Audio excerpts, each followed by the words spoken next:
des batteries, des avocats, des congés payés, de l'hydrogène, des ordonnances, des crypto-monnaies, de l'agriculture. On trouve de tout dans ce projet de loi qui vise à transposer des directives européennes dans notre droit national. Nous voterons contre car dans bien des cas, cette transposition se fait, comme souvent avec vous, au rabais. C'est le cas sur les congés payés, en cas de maladie longue durée, mais aussi en matière écologique. Je vais vous prendre deux exemples. Le premier, les quotas carbone. La proposition faite ici ne permet pas de répondre aux objectifs en termes de réduction d'émissions de CO2. Pire encore, elle entérine le développement d'un mécanisme contre-productif en proposant l'extension du marché carbone déjà existant aux importations, bien que celui-ci ait montré depuis sa création son inefficacité totale. Nous refusons de voter pour le maintien des allocations de droits à polluer gratuits aux entreprises polluantes. C'est ainsi que des entreprises peuvent continuer à engranger des milliards d'euros tout en ne réduisant aucunement leurs émissions de CO2. Le droit à polluer.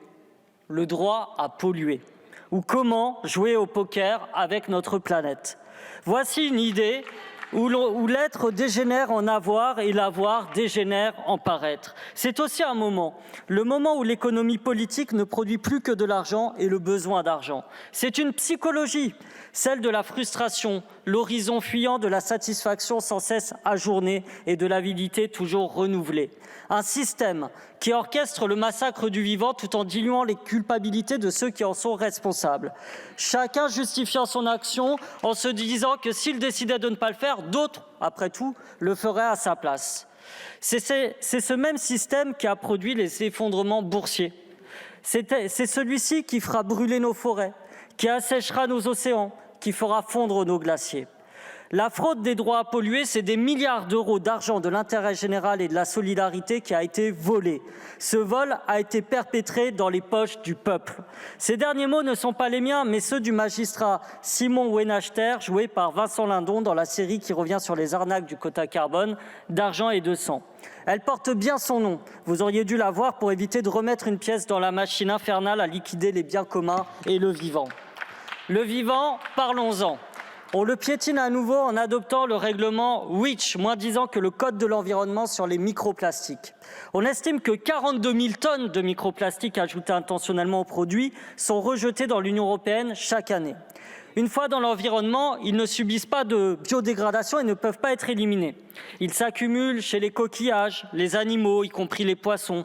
Savez-vous, Madame la Ministre, qu'une baleine bleue en consommerait 10 millions de particules par jour ?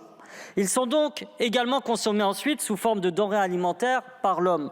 Leur libération contribue à la pollution permanente de nos écosystèmes et de nos chaînes alimentaires. L'interdiction des microplastiques dans les dispositifs médicaux serait ainsi repoussée à 2029, soit plus de 5 ans.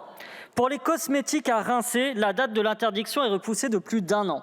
Pour toute une série d'autres produits contenant des microplastiques et pour lesquels l'interdiction était prévue pour 2027, des délais transitoires particulièrement longs sont appliqués. De 12 ans pour les produits de maquillage à 5 ans pour les produits détergents. Ce retour en arrière se fait afin d'éviter toute mise en cause au regard du principe, du dogme de libre circulation des marchandises dans le territoire de l'Union européenne. Nous ne pouvons accepter cette situation où le droit européen sert de prétexte à une régression environnementale et sanitaire.